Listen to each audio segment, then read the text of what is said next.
1A. Listening. Hello, Mr. Bridges. Yes, hello. I'm Stephen Bridges. Good morning. My name's Jenny Howarth. Nice to meet you, Miss Howarth. Would you like to get a coffee from the machine before we start? Oh, no, thank you. All right. Please come in and take a seat. Thank you. You found us all right this morning then? Yes, it was easy. I got the bus to Leicester Square and then I walked. It's a lovely morning. Yes, it is. So, you've come about the position of hotel receptionist, is that right? Yes, that's right. I saw your advert on the Complete Jobs website and I decided to apply. You know that this is only a temporary position, don't you, Mr. Bridges? Yes, I do. And that's ideal for me. I'm going abroad in 3 months' time, so it fits in perfectly with my plans. Really? Where are you going to go? Well, I've just finished my degree in modern languages, and I'm taking up a place on a master's course in Paris in September to study applied linguistics. My cousin lives there, so I'm going to stay with him, which I'm really looking forward to. We get on really well, and he knows all the best restaurants to visit. He's been living in Paris for a couple of years now, and I've been to see him a few times. Yes, well, back to you, Mr. Bridges. Have you had any experience of working in a hotel reception? Yes, I have. Last summer, I spent a month at the Berg Hotel in Vienna. My German improved a lot while I was there, and I also learned a lot about customer care. Some of my colleagues were a bit difficult sometimes, but in general, we worked well as a team. I see. You've mentioned German, Mr. Bridges. Which other languages do you speak? I speak German, French, and a little Spanish. From my research, I believe most of your guests are from Europe and North America, is that right? Yes, but we also have some customers from Asia, mainly Japan. Do you think this would cause you any difficulties? Not at all. I'm a good communicator, so we would be able to understand each other. Tell me how you would deal with a difficult guest, for example, someone who thinks there is a mistake with the bill. I don't think I would have much of a problem. I would speak English with them, very slowly if necessary, and I would use a lot of actions to explain what I wanted to say. If there was a problem with a room number or a price, I would write it down for them. I'm sure I'd be able to make myself understood. I'm very friendly and professional, so I would have no problem making customers happy. Right. Can you tell me a little more about your experience in Vienna? What were your duties there? Well, I was assistant receptionist there, which meant that I had to deal with the guests who were checking into and checking out of the hotel. I didn't have to make phone reservations. The head receptionist dealt with that. I read on your website that you only have one receptionist on the desk at any one time. Is that right? Yes, we're only a small hotel, so you would have to deal with guests in person and on the phone. Would that be a problem for you? No, not at all. I mean, I haven't used a reservations program before, but I'm sure I'd pick it up really quickly. I'm quite good with computers. Yes, the program is very easy. So, Mr. Bridges, why do you think I should employ you and not somebody else? Well, I think I have the right skills for the job. I'm a very reliable and efficient person, and I've had some experience in the field. I can also use my language skills to communicate with the foreign guests. The position is for a limited amount of time, which suits us both. Basically, I think that I'm perfect for the job, and the job is perfect for me. That's fine, Mr. Bridges. One last question. When can you start? 1A. Pronunciation. 1, What kind of music do you like listening to? 2, Which university did you go to? 3, Have you ever done any work experience? 4, What are your ambitions for the future? 5, Would you like to work abroad? 6, How many languages do you speak? 1B. Listening. On today's programme, we're going to talk about superstitions. Harriet, Where do superstitions come from? Well, the definition of a superstition is an irrational belief, and we have to go back hundreds of years to find an explanation of their existence. Sometimes the reason behind a superstition is even more bizarre than the superstition it tries to explain.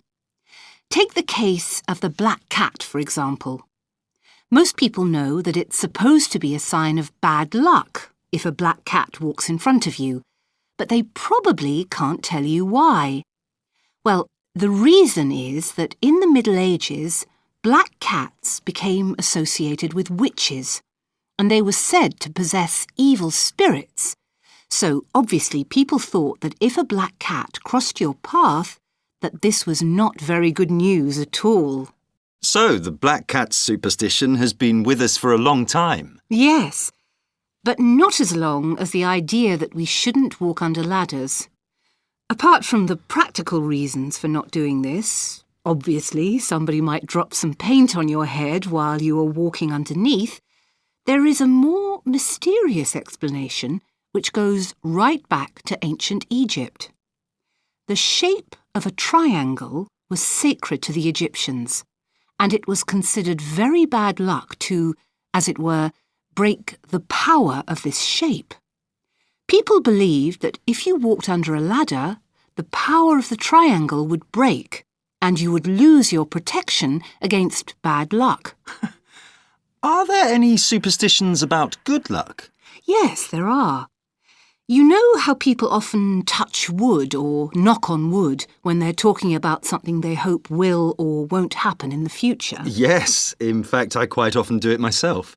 Well, in the Middle Ages, people used to knock on trees to call the good spirits to protect them against misfortune.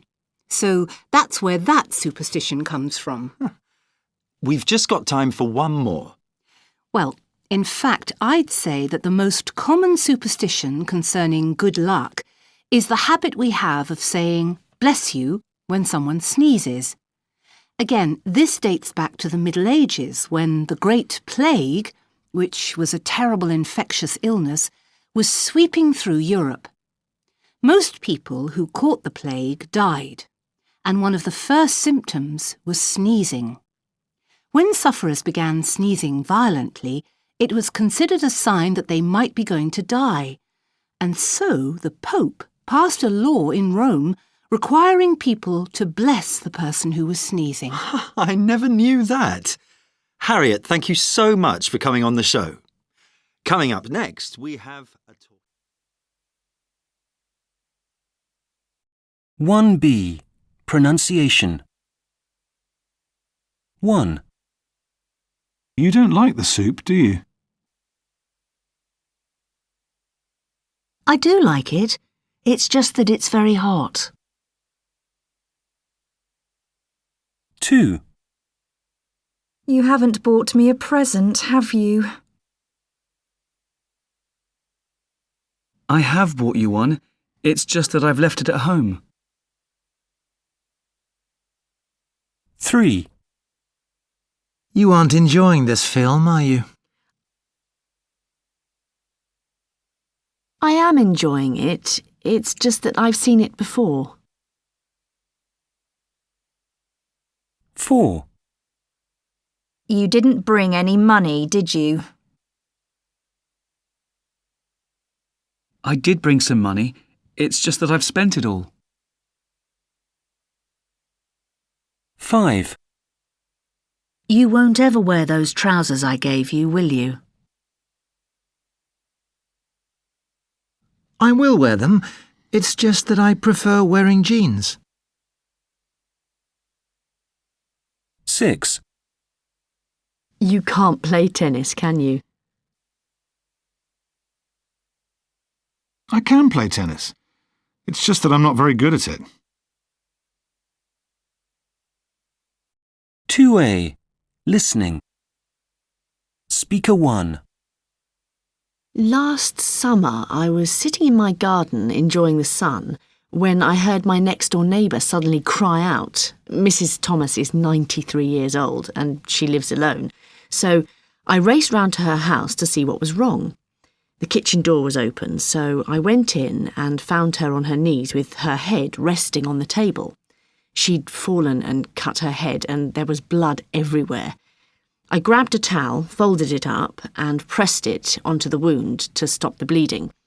Then I called an ambulance. She had to have stitches when she got to hospital, and they kept her in hospital that night for observation. But she went home the next day. Speaker 2. The only time I've ever had to use first aid was on a skiing trip to Switzerland. I'd gone with a few friends, and we were having a great time until disaster struck. One of my more adventurous friends was skiing down one of those slopes which is really only for experts, and he suddenly lost control and crashed into a tree. By the time we reached him, he was in a lot of pain, and his leg was at a really strange angle. The only thing we could do was to put snow around his leg to stop the pain and call the emergency services to take him to hospital for an X-ray. In fact, his leg was broken in 3 places. Speaker 3. I had a bit of a shock once when I was out with a friend walking our dogs. My friend, Rosie, suddenly fell and hit her head on the ground. She lost consciousness almost immediately. We were in the middle of nowhere, and I knew the emergency services would take quite a long time to find us. Anyway, after calling for an ambulance, I lay Rosie on her side to make sure she was able to breathe. Then I lay down next to her and put our coats over us to keep us warm. When the paramedics arrived, they took Rosie straight to hospital. She was fine in the end, but I found the whole thing really scary. Speaker 4. A few years ago, I remember I was playing football in the park with some friends, and I suddenly had a terrible nosebleed. The blood was just pouring from my nose. I tried stuffing my nose with tissues, but it didn't make any difference. One of my friends told me to press ice on my face, but of course we didn't have any ice there. Then another friend told me to pinch the soft part of my nose just under the bridge, and eventually it would stop. I didn't really believe him, but I tried it, and it worked. Speaker 5. My friends and I were having a barbecue at my house when it happened. My friend Diane suddenly started coughing and excused herself from the table. Her boyfriend, Martin, went after her, and we didn't think anything more of it, until we heard Martin shouting for help, because Diane couldn't breathe. By this time she was turning blue, and she was clutching at her throat. I told Martin to call an ambulance, and then I hit Diane hard on the back several times. Suddenly, an enormous piece of sausage shot out of her mouth, and she could breathe again. We were all quite shocked when it was over, especially Diane. 2A. Pronunciation. B. Shower. Sh. Pressure. Rash. Infection. Chest. Keys. K. Ache. Sick. Specialist. Cholesterol. Jazz. J. Allergic. Finger. Emergency. Injury. Chess. Ch. Choke. Temperature. Stitches.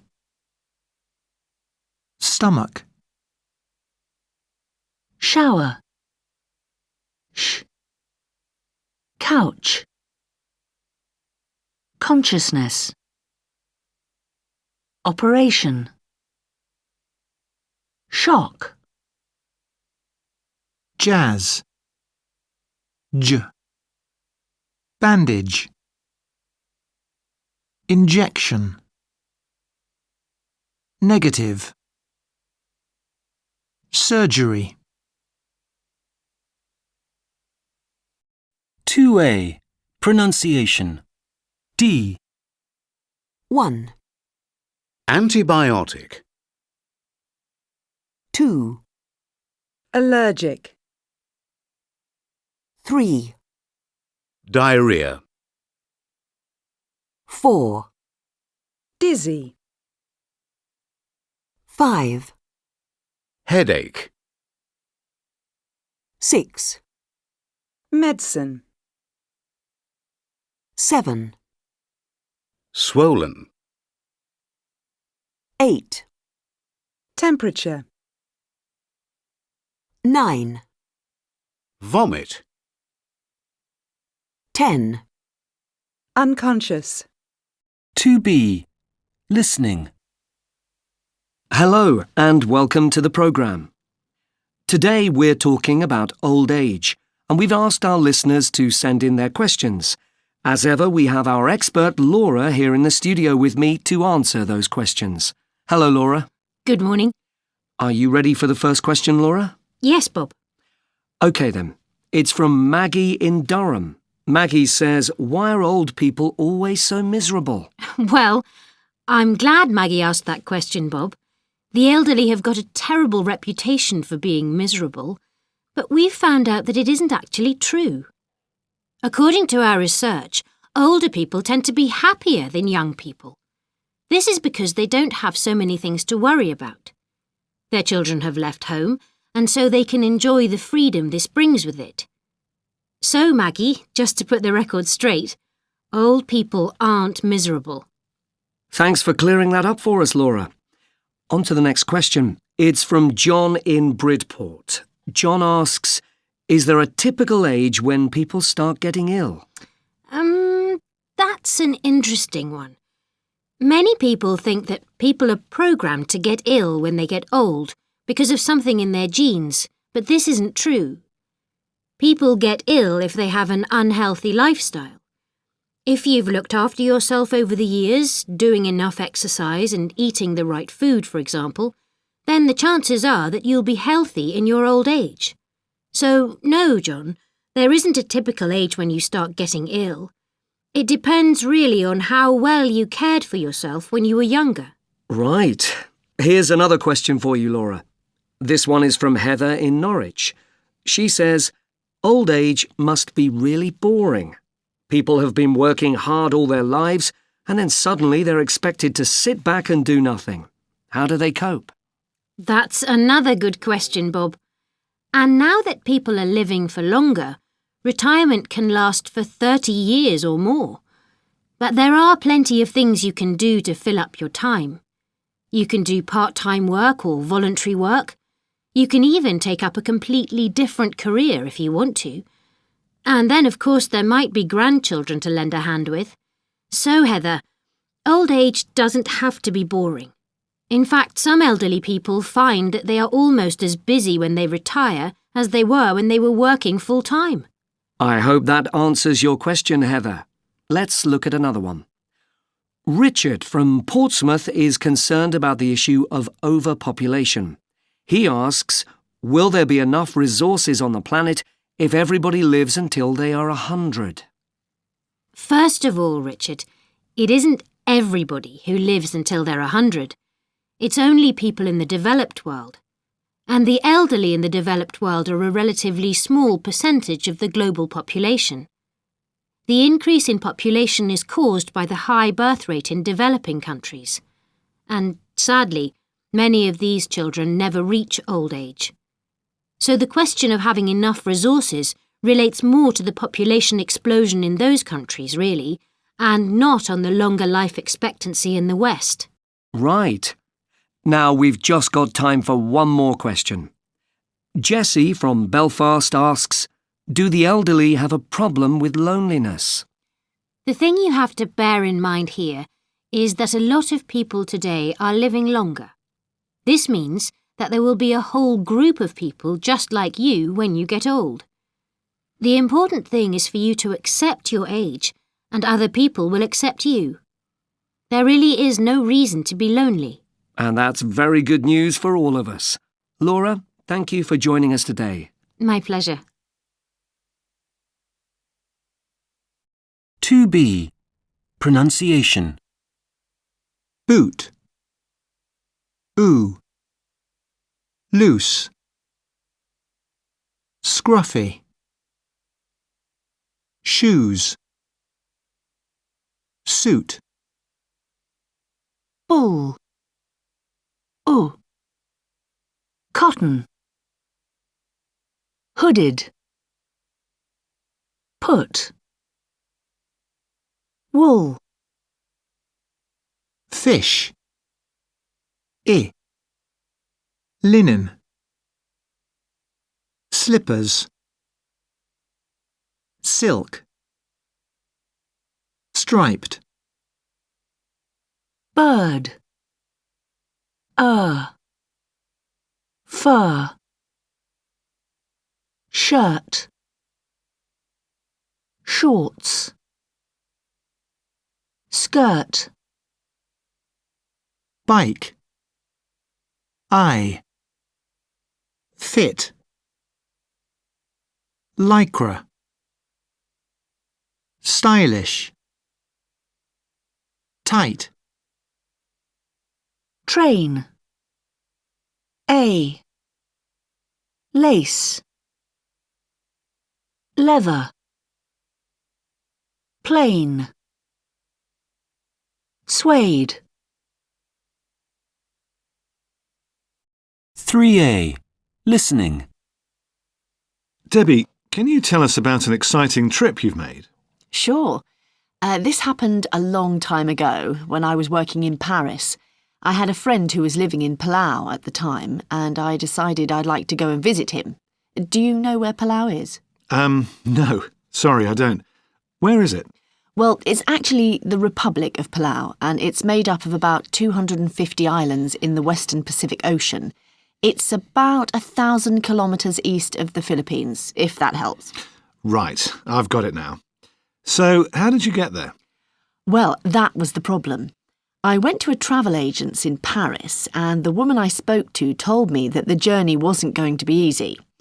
First, I would have to fly to Hong Kong, then to Manila in the Philippines, and from there on to Palau. So, what was the problem? Well, this was before the age of flight reservation systems. The travel agent could sell me the ticket for the Paris-Hong Kong flight, but she couldn't book any of the other flights because she had no contact with the airlines. So, what did you do? I bought the ticket for Hong Kong, and then the travel agent gave me the address of the airline that would take me on to Manila. The idea was that I'd fly to Hong Kong, find the offices of the airline, buy my ticket to Manila, and ask about the flights to Palau. Wow, what an adventure! So, is that what you did? Yes. I didn't think anything of it at the time. You know, I was young and it was the kind of thing that people did in the past. If you wanted to go somewhere a little bit different, you had to find your own way there. What happened when you got to Hong Kong? It didn't take me long to find the offices of the airline because they were in the airport. When they opened, I bought my ticket to Manila and asked them about the flight to Palau. And that was when the fun started. What do you mean? Well, they told me that the flight from Manila to Palau only stopped in Manila to pick up cargo. The plane wasn't authorised to pick up passengers. Oh, that wasn't good news. No, it wasn't. Apparently, passengers could get on the plane at all the other stops except in Manila. I have no idea why. So what did you do? Well, they said that the only thing I could do was to fly to Manila, find the plane and have a chat with the pilot. If the pilot agreed to take me, then I could fly to Palau. Don't tell me that's what you did. Well, actually, it is. I took my flight to Manila and hung around for a while waiting for the plane to Palau. When it came in, I asked the flight attendant if I could speak to the pilot. It was a tiny plane, and there were only about 13 passengers on it, but they had their very own flight attendant. And what did she say? Actually, she seemed pretty excited about me speaking English. I found out why when she introduced me to the pilot. He was Australian. He was quite amused by my adventure and agreed immediately to take me on to Palau. You were so lucky. Yes, I know. But the best thing was that my friend was at the airport to meet me when I landed. I hadn't told him when I'd be getting there. Nobody had a mobile phone then either. But he'd just dropped by on his way home from work to see if I was there. That's amazing. Absolutely. I don't think I'll ever forget that trip. I'm not surprised. 3A. Pronunciation. 1, Bought. Caught. 2, Rang. Sang. 3, Made. Paid. 4, Let. Met. 5, Saw. Wore. 6, Spoke. Woke. 7, Sold. Told. 8, Knew. Flew. 9, Could. Stood. 10, Read. Said.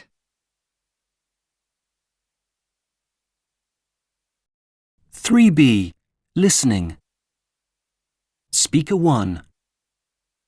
I only ever have time to read when I'm on holiday, but it's something that I really look forward to. I always make a point of picking up 2 or 3 of the latest bestsellers from my local bookshop. When I'm away, I take my book with me to the beach or down to the pool, and then I spend all day lying in the sun reading. What better way to relax and completely disconnect from life back home? Speaker 2. I spend a lot of time reading when I'm commuting to and from my job. The journey takes about an hour and a half each way, first on the train and then on the underground. I usually manage to get a seat on the train because it's one of the first stops. As soon as I sit down, I take out my e-reader and get stuck into the latest novel I'm reading. I'm a big fan of historical novels, and I get through at least 1 book a week. Speaker 3. I'm studying civil engineering at university, so I have to do a lot of reading, though none of it is for pleasure. At the start of my course, they gave us a book list as long as my arm, but I haven't read all the books on it yet. Apart from academic books, I read a lot on the internet. There are a lot of web pages related to my studies, some of them better than others. I do most of my reading in my room, although I sometimes go to the library. Speaker 4. This may sound strange, but I do most of my reading when I'm at the gym. Actually, for me it's more a case of listening than reading, as I always take an audiobook with me. I download the book onto my MP3 player so that I can listen to it on the spinning bike. I do a workout that is 50 minutes to an hour long, so my audiobook helps me pass the time. I'm really into crime fiction, so I usually listen to detective stories. Speaker 5. I used to read a lot, but now I can't because I've got 2 small children who take up all my time. The only reading I do these days are children's stories. My sons are 3 and 5, and neither of them will go to sleep without their bedtime story. Every night, it's the same routine.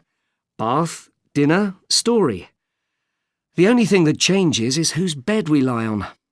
Their favourite is The Hungry Caterpillar, but I quite like the Dr. Seuss stories. 3B. Pronunciation. Definitely. Fortunately. Obviously. Apparently. Eventually. Immediately. Incredibly. Surprisingly. Successfully. Absolutely. Insecurely. 4A. Listening. And our next story takes us to Australia, where an extreme sports enthusiast had a lucky escape today. 35-year-old Eva Wisniewska from Germany was preparing for the World Paragliding Championships when she saw a massive thunderstorm coming towards her. The storm appeared out of nowhere while she was paragliding over Manila in New South Wales, Australia.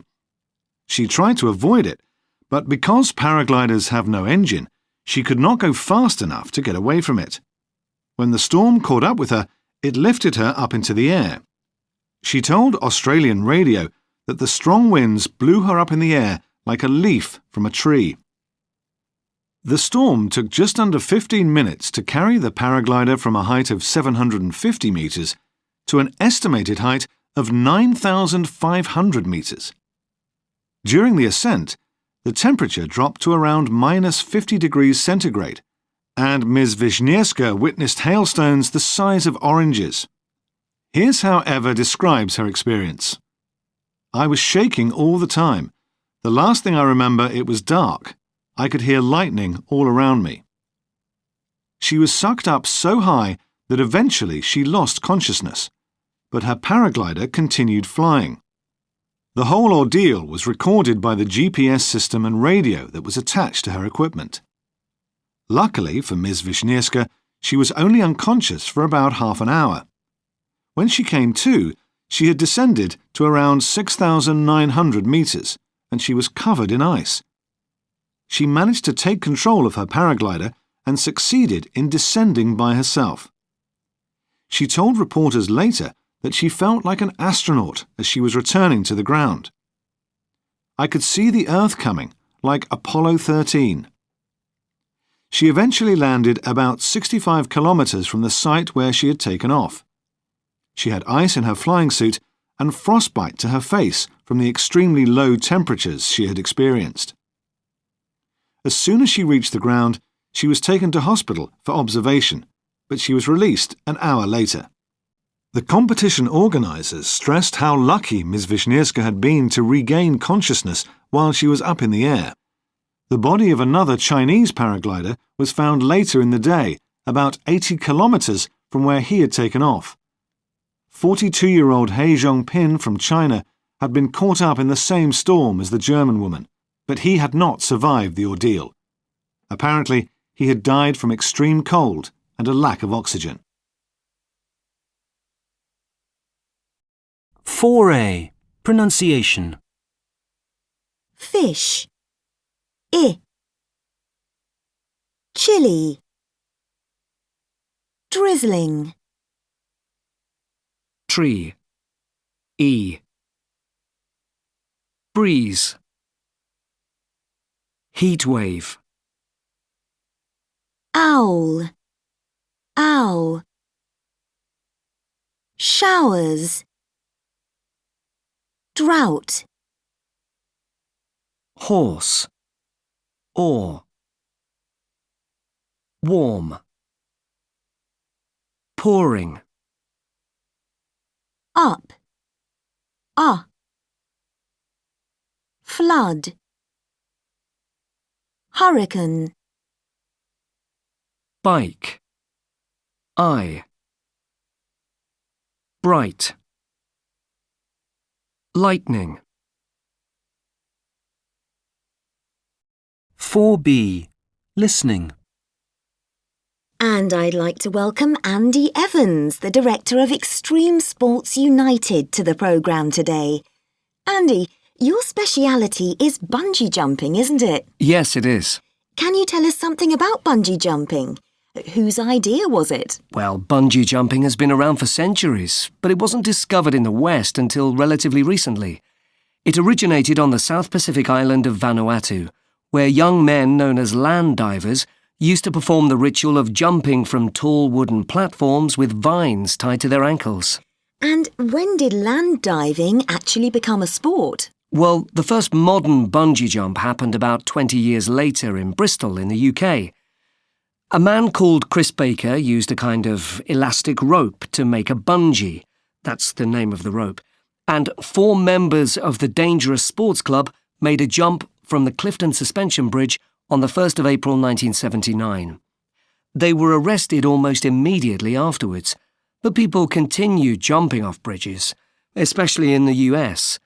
For example, people did bungee jumps from the Golden Gate Bridge in San Francisco.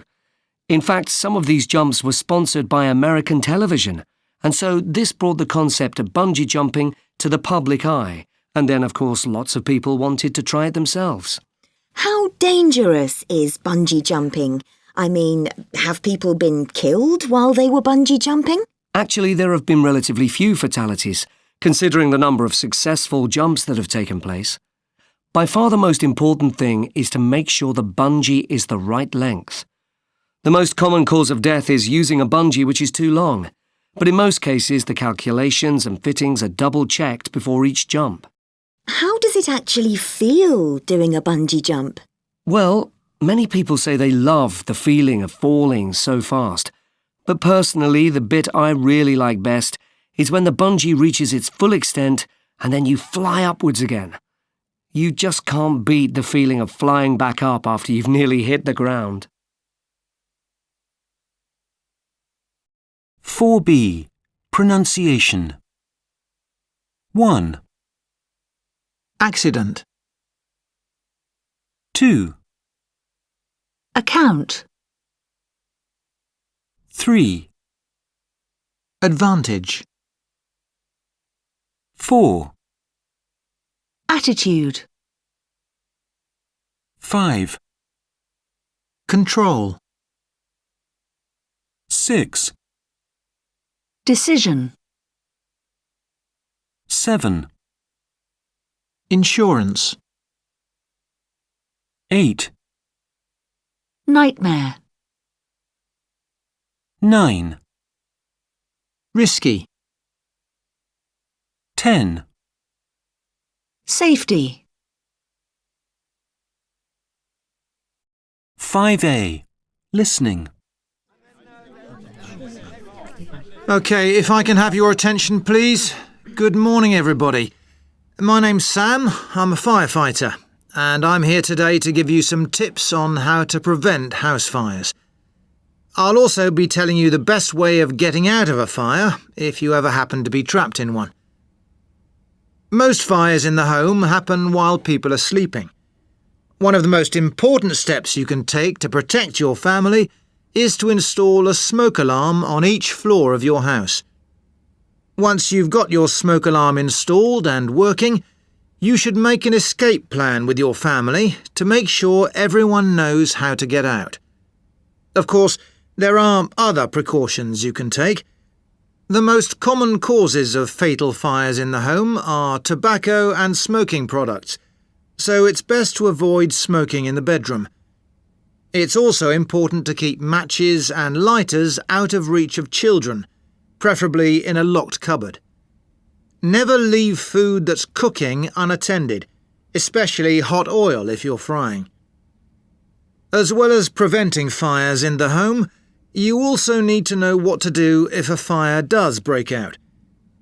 If you get trapped in your home by smoke or flames, close all doors and stuff towels or clothing under the doors to keep smoke out. Cover your nose and mouth with a damp cloth to protect your lungs. If you have to escape through a smoky area, remember that cleaner air is always nearer the floor, so you'll need to crawl out on all fours. Finally, and very importantly, if a fire breaks out, do not try to rescue pets or possessions. There isn't time to do this. You must get out as soon as possible. Once you have got out, do not go back in for any reason. Firefighters have a better chance of rescuing people who are trapped than you do. OK, any questions? 5A. Pronunciation. B. Devastated. Horrified. Astonished. Bewildered. Delighted. Offended. Disappointed. Overwhelmed. 5A. Pronunciation. C. 1, Thrilled. Confused. Excited. 2, Depressed. Exhausted. Gutted. 3, Shocked. Gobsmacked. Surprised. 4, Relieved. Frustrated. Terrified. 5, Disgusted. Irritated. Shattered. 5B. Listening. So what annoys you about my family then? Are you really sure you want to talk about this? Yes, why not? What's the problem? They're not that bad, are they? No, of course not. But I've got a different perspective, haven't I? Oh, come on. I'd really like to know what you think. Well, all right then. What about my mum? Well, I think she's really nice. But? But she drives me mad when I'm cooking. I mean, if she wants to help, that's great. But I wish she wouldn't keep complaining that I haven't got any sharp knives or anything. I'm quite happy with my house and the way it looks, so I wish she wouldn't criticise all the time. Well, I don't think she's that bad. I mean, I think she just wants to help. Yes, and I'm grateful for her help. But not for her comments, OK? That's just how I feel, all right? Right. OK. What about Dad? Well, he's not really interested in anyone else, is he? I mean, if he's happy, then that's fine. And if he's not, well, everyone else has to make sure that he's all right. I don't think that's very fair. He's not well, is he? And he gets tired quickly and... You asked me to tell you what I think, so I'm telling you, OK? I just don't think it's right that we all have to go running around after your dad when there are other people to think about. I mean, there are the kids to worry about too. OK, it's your turn now. What? To tell me about my family. Well, after what you've said, I don't know where to start. Well, really, your mum can be quite unbearable. In fact, I've been meaning to tell you this. 5B. Pronunciation. Dog. D. Amazed. Confused. Inspired. Terrified. Tie. T. Astonished. Embarrassed. Shocked. Stressed. Id. Disappointed. Frustrated. Infuriated. Offended. 6A. Listening. And continuing our overview of what's on and where this week, we're going to move on to films. Judith is here to tell us about a documentary that is showing at the Independent Cinema next week. Judith. Yes, Robert. The documentary is called Alive Inside, and it was made by Michael Rosalto Bennett, an alternative filmmaker from the United States. The documentary explores the positive effect that music can have on patients suffering from Alzheimer's disease. It follows the progress of a social worker called Dan Cohen and his plan to introduce music in care homes in New York where people with Alzheimer's are being looked after. How interesting. Tell us more. In the documentary, we see how he visits the homes and meets some of the patients. What he does is to create a personalised playlist for the patients, which they can listen to on an MP3 player or an iPod. He finds out which songs to include by interviewing each patient's family. By creating the playlist, he hopes that the patients will be able to travel back to the time when they heard the songs, and perhaps it will even help them remember important events in their past. And does it work? Well, I'm giving away some of the story here, but yes, it does work. Cohen's biggest success story is a man called Henry. Perhaps you've seen the clip about Henry on YouTube? No, I haven't. What is it? Oh, OK. Well, Henry is special because of the astonishing transformation that happens to him when he listens to his playlist for the first time. When we first see him, he is sitting in his chair with his head down, and he's barely capable of answering questions, except with a monosyllabic yes or no. But when he's given his headphones, he turns into a completely different person. His eyes open wide, his face lights up, and he starts moving to the music. He can even answer questions about the song he's listening to. It's actually quite emotional watching his reaction, which is probably why millions of people have seen that video clip I mentioned. It sounds like an amazing story, Judith. But do the playlists work for everybody? They seem to work for most people, yes. And they have had a much wider effect than helping only individuals. At first, Cohen was worried that the iPods might isolate the patients, as each one would be listening to his or her own set. But, in fact, the playlists are encouraging them to socialise. The staff in all 4 of the homes he worked with in New York reported that the music was helping the residents to talk to each other more. The patients would ask each other questions about the music, and in some cases they wanted to share the different songs. What effect has Cohen's work had on other care homes in the USA? It's too early to say what will happen in care homes in the whole country, but in New York there have definitely been some changes. One of the greatest obstacles to the plan is the cost. MP3 players aren't cheap, and providing one for every patient in each nursing home would just be too expensive. But Cohen is trying to get around this problem by asking people to donate any old MP3 players or iPods which they may have lying at home at the back of a drawer. Well, this sounds like a really worthwhile project, Judith. But what about the film? Would you recommend it? Yes, definitely. Especially if someone in your family suffers from Alzheimer's. You'll find it a great comfort. Thanks, Judith, for your recommendation. And just to remind you of the name of that documentary, it's Alive Inside, and it's showing in the Independent Cinema from Monday to Saturday next week.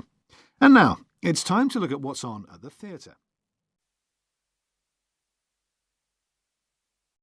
6A. Pronunciation. B. Keys. K. Choir. Church. Orchestra. Psychology. Chess. Ch. Cappuccino. Cello. Concerto. Macchiato. Shower. Shh. Chauffeur. Chef. Chic. Chorus. Keys. K. Bouquet. Encore. Fiancé. Hypochondriac. 6A. Pronunciation. C. 1. A lot of paparazzi took photographs of the film star. 2. The architecture is ruined by the graffiti. 3. The barista brought me my croissant. 4. The technician gave the soprano a new microphone. 5. The dancers in that ballet had a natural sense of rhythm. 6B. Listening. Hello and welcome to the programme. Now, we all know that the amount of sleep you get each night can affect your work and your ability to interact with others. Health specialists say that the amount of sleep the average person needs is between 7 and 9 hours per night. Some new research suggests that diet plays an important role in whether we get a good night's sleep or not. Dietitian Richard Vickers is here with us in the studio to tell us more. Good morning, Richard, and welcome to the programme. Hello, Holly. So, Richard, we all know that coffee tends to keep us awake at night. What else should we avoid at dinner time? Well, actually, Holly, it isn't only coffee that can disturb sleep. It is any food or beverage that contains caffeine. For example, chocolate or tea or many soft drinks. Of course, caffeine doesn't affect everybody in the same way, but if you are sensitive to it, you should avoid it in the afternoon and in the evening. That way, it won't keep you awake at night. Is there anything else that can potentially stop us sleeping? Yes, there is. Your sleep can be disturbed if your dinner has a high fat content. The body takes a long time to digest fat, which can make you feel very uncomfortable when you go to bed. People who have extra butter on their bread or cream with their dessert often complain of heartburn or indigestion when they go to bed. That makes sense. So, does it make a difference what time you have dinner compared to the time you go to bed? Yes, it does. People who suffer from heartburn or indigestion should avoid eating late at all costs. Lying down with a full stomach makes it much more difficult for the body to digest food, causing discomfort and sometimes pain. In fact, eating late can affect all kinds of people, so in general, I wouldn't recommend it. The same can be said of the quantity you have. Heavy meals should be consumed at lunchtime, and you should aim to be eating a light snack in the evening. This will fill a gap so that you aren't hungry when you go to bed, but it won't make you feel so full that you can't sleep. Richard, we've talked about the amount of food we should and shouldn't eat. What about liquids? Well, for a good night's sleep, you're obviously better off drinking water with your dinner, but you shouldn't drink too much of that either. Don't drink too much at dinner time or after dinner, or your sleep will be disrupted because you will have to go to the bathroom during the night. Right. So much for what we shouldn't do. Is there anything that will actually help us go to sleep at night? Yes, there is. Milk. Milk contains a special substance that affects the way that certain hormones in the brain work. One of these hormones is serotonin, which helps us fall asleep. This is why members of the older generation often have a hot, milky drink before they go to bed. Is there anything else that can help? Yes, there's a herb called valerian, which seems to work quite well. Research has shown that substances in the root of the valerian plant relax the central nervous system and the muscles. You can take it in liquid or tablet form, or you can make a tea out of it. People who have used valerian have said that it has helped them fall asleep quicker and it has given them a deep and satisfying rest. It sounds like valerian might be the answer then. I'm afraid that's all we've got time for today, Richard. Thank you so much for joining us. My pleasure. 6b.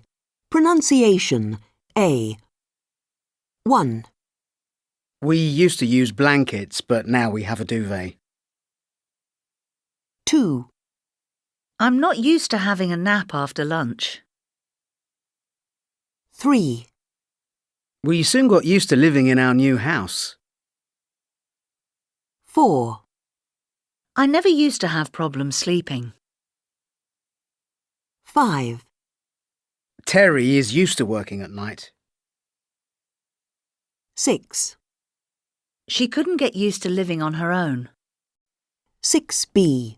Pronunciation C. Horse. Or.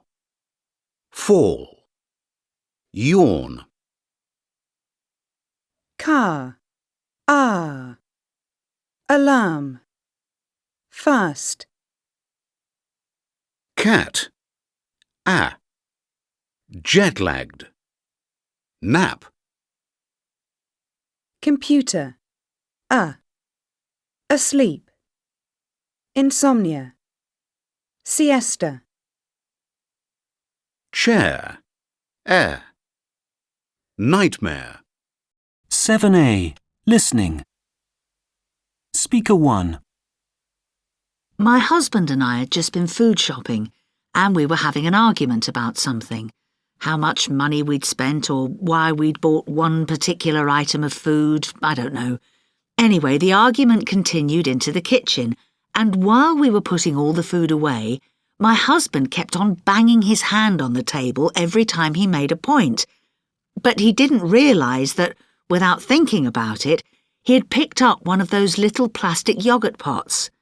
Suddenly, he hit the table and there was yoghurt everywhere. On the table, on the floor, on the ceiling, on the walls, and on him. We both just burst out laughing, and that was the end of the argument. Speaker 2. I had an argument with my dad once over a pair of trainers. We were walking down the high street when I saw a really nice pair of DC trainers in a shop window. I pointed them out to my dad, but he had never heard of the brand DC, and so he said that they must have been made by another designer brand called Dolce & Gabbana, DG. No matter how hard I tried, I couldn't convince him that the trainers were DC and not DG. In the end, he said he'd buy them for me if I was right. So we went into the shop to ask about the trainers. The shop assistant said, "You mean the DC ones?" proving that I had been right all along. You should have seen my dad's face. Speaker 3. I was with my girlfriend one night and we decided to go to a fast food restaurant to get some takeaway burgers. Anyway, we started arguing about something in the car on the way. I don't know what started it, but I remember getting pretty angry. The argument continued while we parked, while we were queuing, while we were ordering, while we were paying, and while we were going home. We were concentrating so much on the argument that we didn't realise that we hadn't picked up the food. We were still arguing in the car when suddenly my girlfriend said, "Where are the hamburgers?" Then, of course, we had to drive back to the restaurant to get the food. Speaker 4. This happened when I was little. I was in the kitchen with my sister when my parents started having an argument. My dad was starting to shout when my older brother came in. He must have been about 16 at the time, but he was already taller than my dad. My brother tried to get my dad to calm down, but my dad wasn't listening. In the end, my brother said to him, "Right, you're going to your room." He picked him up, put him over his shoulder and started taking him upstairs. This broke the tension immediately and everyone started laughing, including my dad. Honestly, if you could have seen him holding onto the stair rail trying to stop my brother getting him upstairs, it's one of the funniest things I've ever seen. Speaker 5. This happened a couple of years ago while I was at work. I work at one of those helpline call centres where people call if they have a problem with their internet connections. Well, anyway, this woman called and she was absolutely furious because she couldn't get her internet to work. She was so angry that she was just screaming down the phone at me. Suddenly, there was a gap in the conversation and I said to her, "So, what's the weather like up there, where you live?" I don't know what came over me, but those were the words that came out of my mouth. And it worked. The woman was so gobsmacked that she stopped shouting and answered my question. After that, we were able to have a reasonably civil conversation, and I managed to solve her problem for her. 7A. Pronunciation. 1, They're taking Steve to hospital. He might have broken a bone. 2, Diana isn't here yet. She can't have got my message. 3, It was only a joke. She shouldn't have got so angry. 4, This restaurant is packed. We should have booked a table. 5, I didn't hear the phone. I must have been asleep. 6, Becky and Ian haven't come to the party. They may have forgotten about it. 7b. Listening. Hello, and welcome to the programme. Today we're trying to answer the question, what makes a good actor? Our next guest is drama teacher Nicholas Whitby. He's going to tell us a bit about method acting. Hello, Nicholas, and welcome to the show. Hello, Lily. So, Nicholas, what exactly is method acting? Well, method acting is the technique that actors use to create in themselves the thoughts and feelings of their characters. Different actors use different techniques to do this, but the original technique involves doing a series of sense memory exercises. Sense memory? What's that? Well, a memory is a situation that you have a recollection of, right?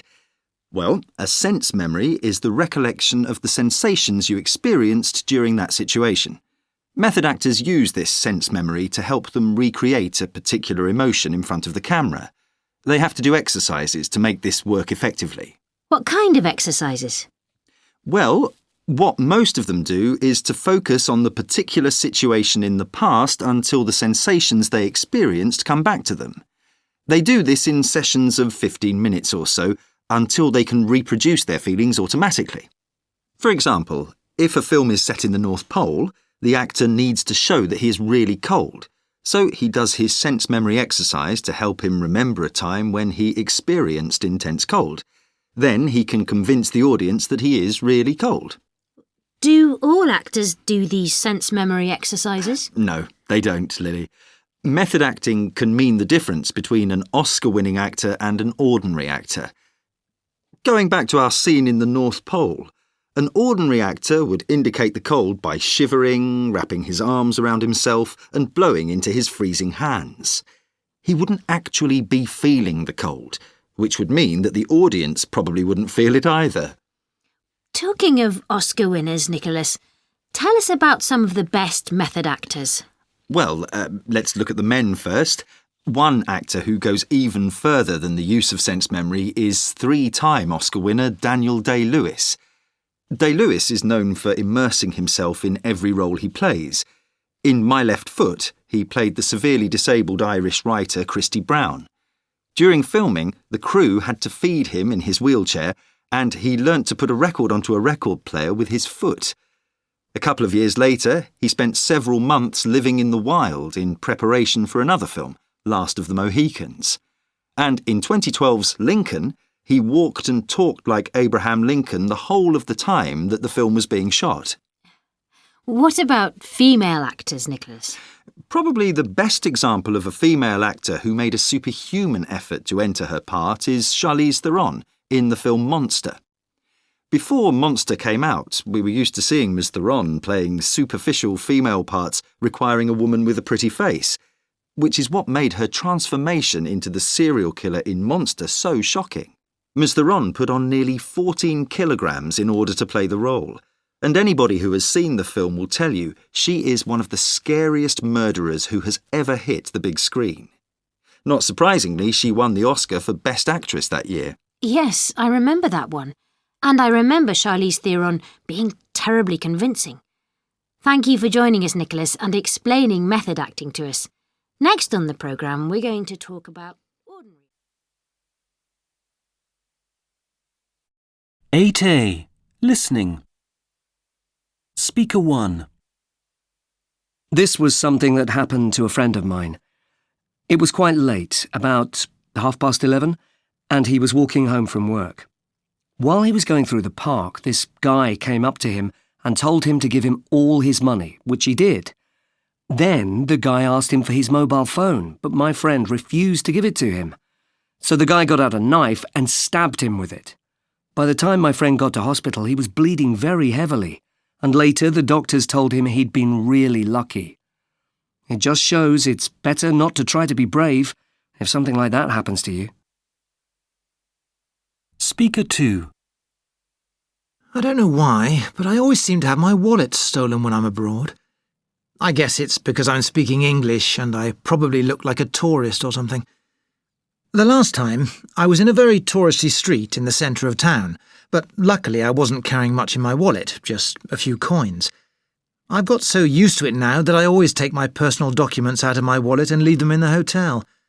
That way, if I'm robbed, I only lose a bit of money. Speaker 3. I did something really stupid once. I was travelling home by train and I was really tired, so I fell asleep. Unfortunately, I left my bag with all my things in it on the floor and I didn't notice when someone took it. I realised what had happened when I woke up, and as soon as the train arrived in the station, I went straight to the police. Amazingly, the police found my bag. But of course, my purse, my phone and my MP3 player were all missing. Oh, I can't believe I was so stupid.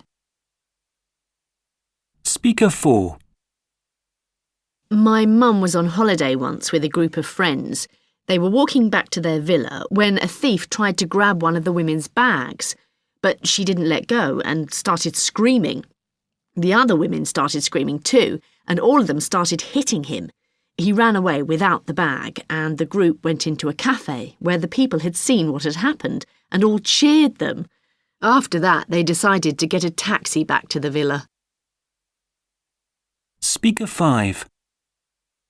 I was sitting in a coffee shop once when I saw someone take one of the other customers' bags. The thief was with a friend on a motorbike. The two of them drew up outside the cafe together, and then one of them jumped off and ran inside. He grabbed the first bag he came across and then ran back out of the door again. He jumped onto the back of the motorbike and the two of them rode off. It all happened so fast that nobody had a chance to react. 8A. Pronunciation. 1. Bird, burglar, murderer, secure, verdict. 2. Up, judge, jury, drugs, punishment. 3. Horse, or, court, guilty, stalker, fraud. 4.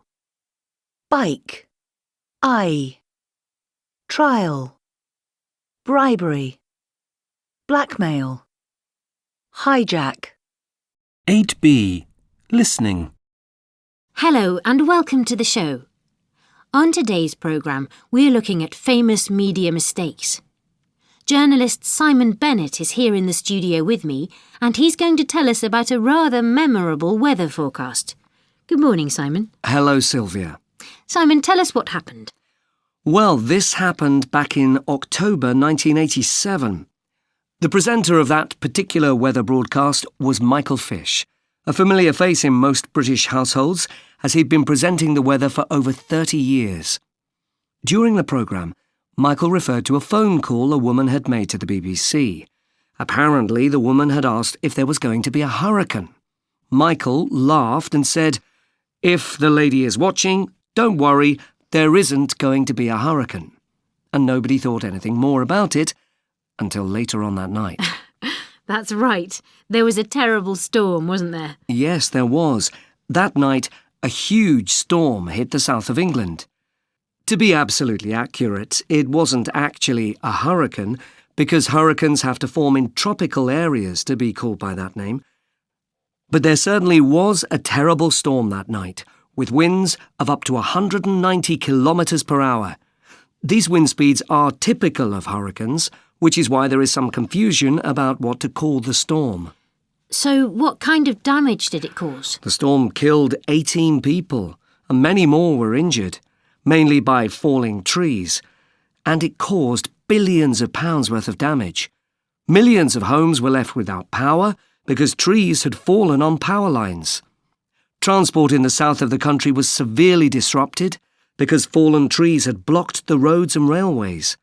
In total, about 15 million trees fell down that night, and the scene the next morning was complete chaos.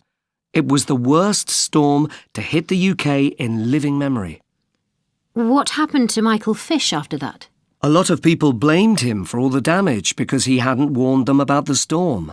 Worse still, he had said that there wasn't going to be a storm at all. Since then, he has tried several times to make excuses for his words, but deep down, nobody believes him. Michael Fish has gone down in history as the forecaster who failed to predict a hurricane. In fact, 25 years after the event, he appeared in the opening ceremony of the 2012 London Olympic Games, giving a repeat performance of his famous broadcast. You can see a video of the original broadcast on YouTube as well, can't you, Simon? Yes, that's right. And now it's time for our weather forecast. Let's hope we don't make the same mistake as Michael Fish. Simon Bennett, thank you so much for joining us. My pleasure. Thanks, Anita. So, a pretty bright start for most of us this morning. Temperatures already around the 20-degree mark. 8b. Pronunciation. Offer. Promise. Threaten. Accuse. Admit. Advise. Agree. Convince. Deny. Insist. Invite. Persuade. Refuse. Remind. Suggest. 9a. Listening.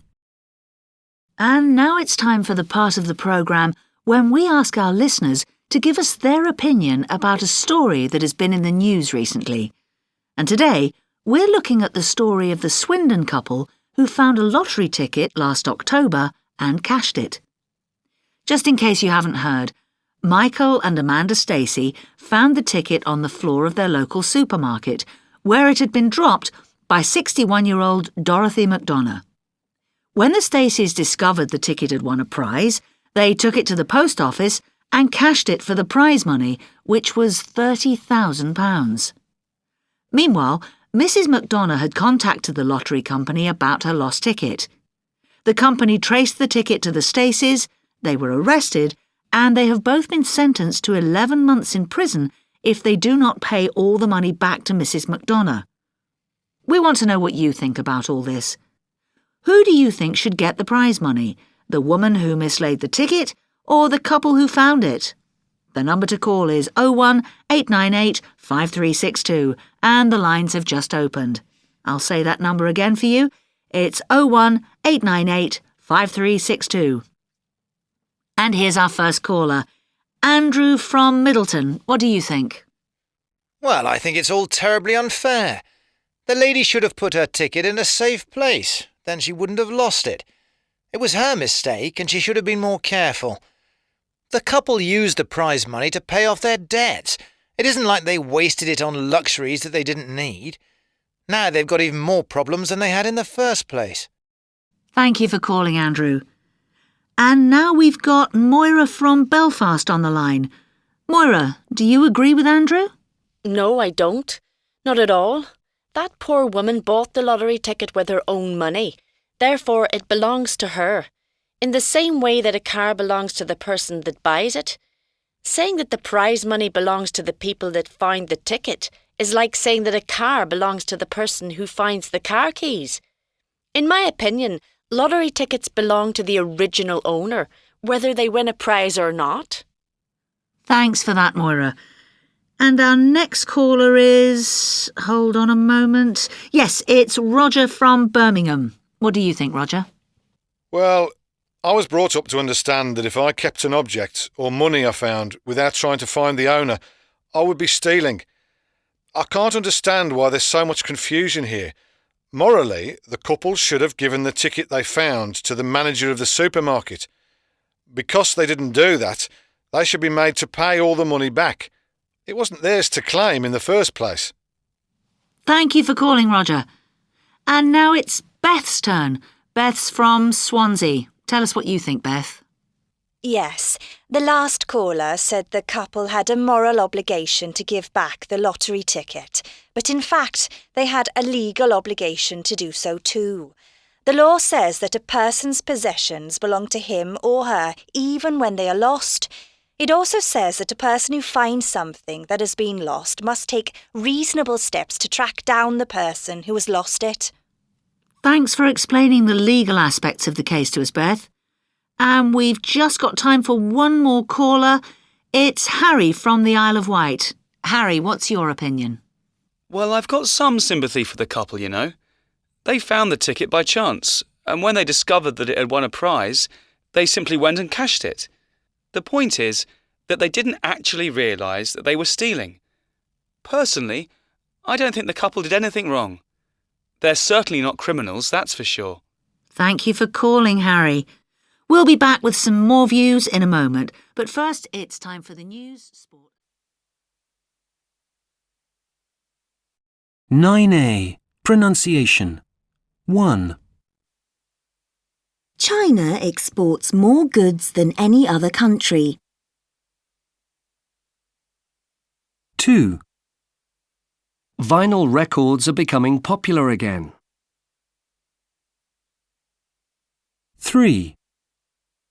There's been a huge increase in petrol prices recently. 4. You can only lose weight if you decrease the fat in your diet. 5. Scientists are making progress in finding a cure for AIDS. 6. The visa permits you to stay for 3 months. 7. Brazil produces about a third of the world's coffee. 8.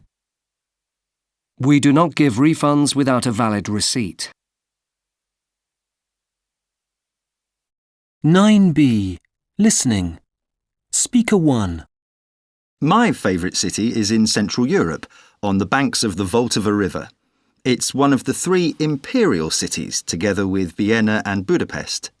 And it's well known for its architecture and historical importance. The Hradčany Castle in the district of the same name overlooks the city centre, and the main square is called Wenceslas Square. Culturally, it's famous as the birthplace of Kafka, Dvorak and Smetana. Speaker 2. The most beautiful city I've ever visited is on the Pacific coast of Canada. It's surrounded by water on 3 sides and has the coast mountain range on the other. There's a large island opposite the city where Canadians often go on holiday. It also has the largest urban park in North America, called Stanley Park, which has a zoo, a marine science centre, and famous gardens containing native trees. It's known as one of the cities with the highest quality of life in the world. Speaker 3. My favourite city is the capital of a South American country. It's on the banks of the Rio de la Plata and is famous for being the birthplace of tango. It's one of the world's busiest ports, and the residents often refer to themselves as porteños. The main square is called the Plaza de Mayo, and one of this city's streets, the Avenida 9 de Julio, is said to be the widest boulevard in the world.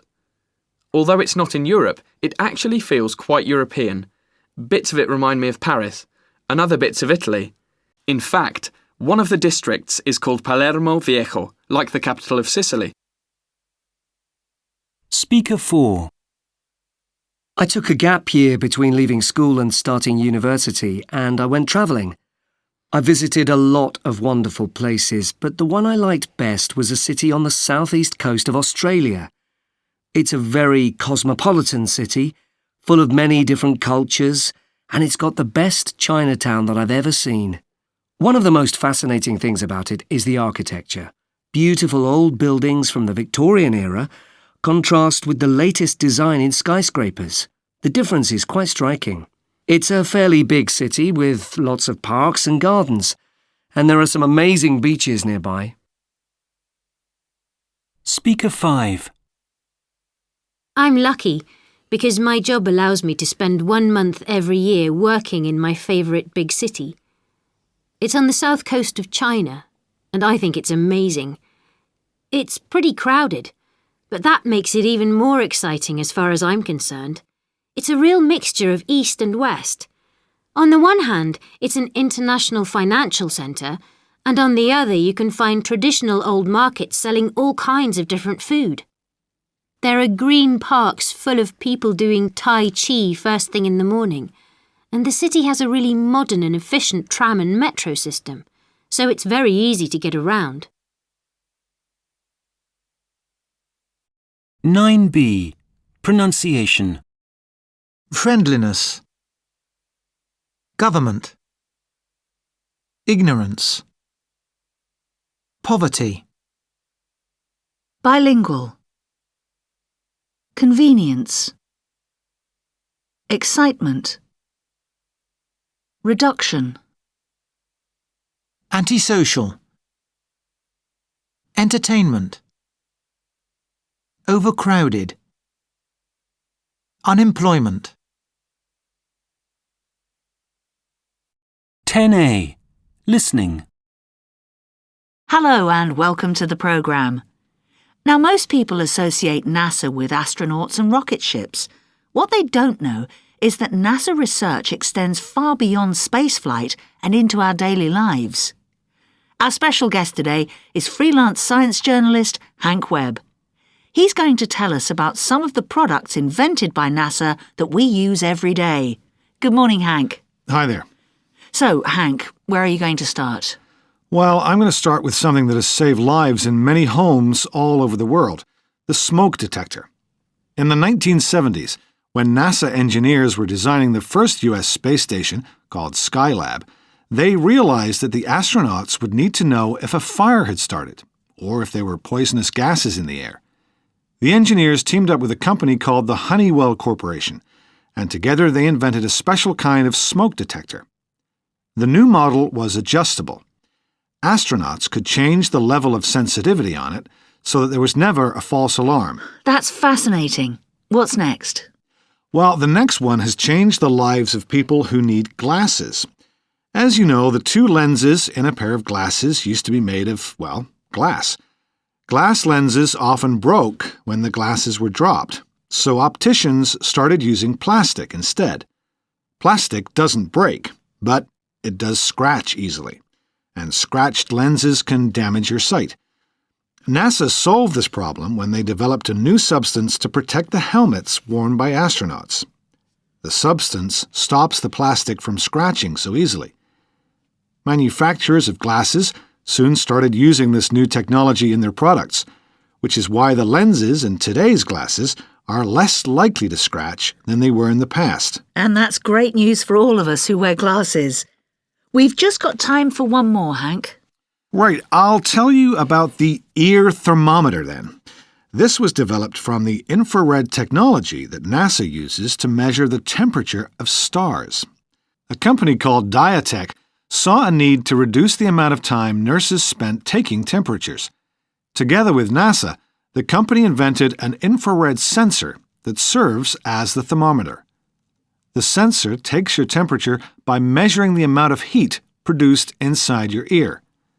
The ear thermometers used in hospitals can take your temperature in less than 2 seconds. Yes, and those thermometers are a vast improvement on the ones with mercury inside. I can never seem to read them. Hank Webb, thank you so much for joining us. My pleasure. 10a. Pronunciation. 1. Biology. Biological. 2. Chemist. Chemistry. 3. Discover. Discovery. 4. Experiment. Experimental. 5. Genetic. Geneticist. 6. Physics. Physicist. 7. Scientist. Scientific. 8. Theory.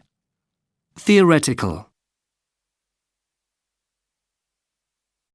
10b. Listening.